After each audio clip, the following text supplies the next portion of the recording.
Madame Voynet, vous avez décidé en 2008, je crois, ou à peu près à cette époque-là, d'introduire la médiation dans votre ville de Montreuil dont vous êtes maire. Est-ce que vous pourriez nous dire qu'est-ce qui vous a mené à lancer ce programme ? J'ai été élue en mars 2008 après une campagne municipale qui avait à peu près éludé les questions de sécurité ou de tranquillité publique. La première question que j'ai eu à me poser après l'élection était celle de la police municipale qui était en effectif très réduit. Nous souhaitions développer sans doublonner avec la police nationale, sans doublonner avec la police municipale que nous utilisons encore dans des circonstances très particulières, et notamment pour accompagner ou encadrer des manifestations de rue, pour accompagner les efforts déployés en termes de sécurité routière et de prévention des stationnements illicites par exemple. Nous souhaitions développer des outils de prévention, de dialogue avec la population. Le premier signe de cette volonté, ça a été le titre donné à mon adjointe. Elle n'est pas adjointe à la sécurité, mais à la tranquillité publique.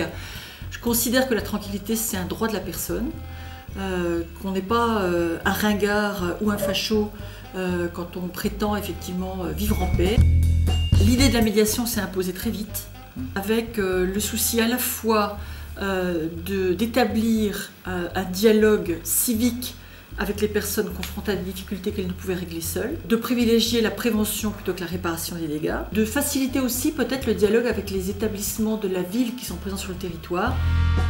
Il y a eu une deuxième motivation peut-être à l'installation de la médiation dans la ville, c'était le refus obstiné de toute l'équipe municipale et de nos agents aussi de désigner des boucs émissaires.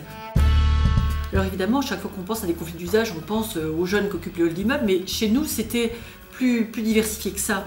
On a une population extrêmement mélangée, métissée, diverse. On n'a pas forcément les mêmes habitus d'occupation de l'espace public. Et donc, ça s'est fait tout naturellement avec des médiateurs d'ailleurs de profils très différents. Nous ne souhaitions pas non plus que soient désignés à la vindicte populaire les Roms, ou les malades mentaux. On a de plus en plus de personnes confrontées à des troubles psychiatriques qui posent des problèmes de voisinage et qui font peur à leurs voisins, tout simplement. Et donc l'idée c'était de dire tous citoyens quand même, chacun à sa place. Si j'étais maire d'une ville beaucoup plus riche que ne l'est Montreuil, j'aurais procédé au recrutement de médiateurs bien plus nombreux.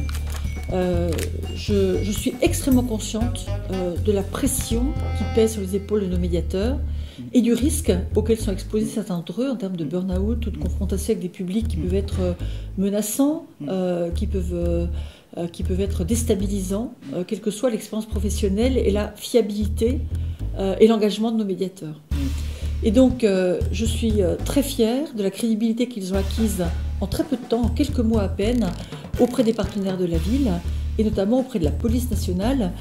C'était pas gagné d'avance, mais je dois dire que notre commissaire de police, le capitaine et les cadres du commissariat ont parfaitement joué le jeu, cherchant à identifier ce qui relevait de la prévention et de la médiation, de ce qui relevait de leur intervention et de la répression. Et ça s'est fait d'une façon finalement plutôt rapide et plutôt convaincante. Il reste beaucoup de difficultés. La violence à l'intérieur des familles, ou l'épuisement ou l'exaspération d'une partie des publics qui viennent par exemple au centre communal de l'action sociale et qui sont au bout du rouleau, ça ne relève pas forcément seulement de la médiation. Ce lien qui existe entre les différentes entités qui peuvent prendre en charge ces problèmes, elle se passe harmonieusement ? Ça s'est fait très facilement sur le terrain avec des associations de prévention spécialisées. Je pense à Rue et Cité par exemple, ou à ALJ, parce que c'est leur métier. C'était plus compliqué pour des agents qui avaient une approche peut-être plus institutionnelle par méconnaissance de la spécificité de la médiation. Mais si je regarde derrière moi, je me dis que ça s'est fait incroyablement vite. En combien de temps à peu près ? Les premiers médiateurs ont été recrutés à la fin de l'année 2008 et je dirais que leur installation dans la ville s'est faite en quelques mois. Le travail en commun avec la police nationale, alors le travail en commun, quand je dis travail en commun, on n'est pas dans la collaboration. Moi je suis très attentive au fait que chacun Sa responsabilité. Doit assumer ses responsabilités et se cantonner à son domaine de compétences. Ouais. Mais et quand échange d'informations il y a, ça n'est pas pour trahir des informations dont on a pu avoir connaissance par un dialogue de confiance avec des personnes. Hein.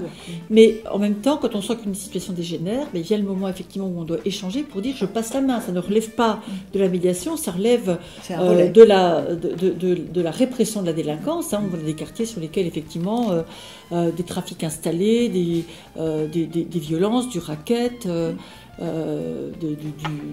Du vol d'or, etc., appellent à des réponses policières. Je suis fière aussi de voir que des lieux dans lesquels les conflits étaient permanents et parfois gravissimes sont redevenus des endroits tranquilles.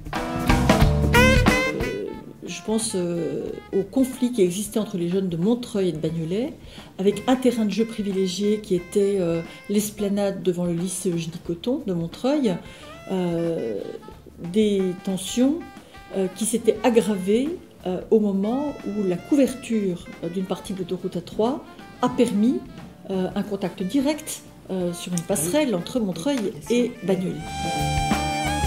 Les médiateurs de la ville ont piloté un travail qui concerne non seulement les jeunes de ville, mais aussi leurs parents, les éducateurs, les enseignants, les services de nos deux villes. Et je peux vous dire que c'était une joie pour nous tous de voir l'an dernier, en pleine campagne législative, tous les candidats étaient présents, le succès du repas de quartier entre les deux villes qui a été organisé sur la passerelle, qui était l'objet de leur convoitise et de leur conflit quelques mois auparavant. Voilà. C'est une grande victoire.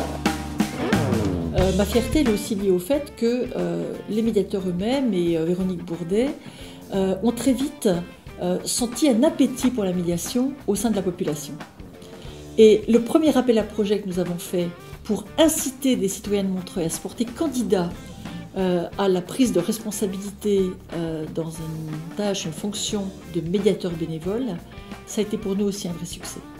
D'abord parce que parmi tous ces médiateurs bénévoles, un seul sur plusieurs dizaines de personnes n'est pas allé jusqu'au bout de la démarche, qu'ils sont présents sur le terrain, qu'ils sont identifiés par la population, qu'ils ont de la joie à le faire, ça se voit, ils sont curieux, ils sont présents, ils sont identifiés, ils ont noué des liens avec la population très très vite. On a vu par exemple des jeunes qu'on avait connus, un peu révoltés, un peu revendicatifs à l'égard de la municipalité, comprendre que la médiation n'était pas un outil contre la population, mais un outil de dialogue et dont l'objet même était d'améliorer la qualité de vie ensemble. Certaines personnes qui étaient des sujets de la médiation il y a 2 ans sont devenues des acteurs.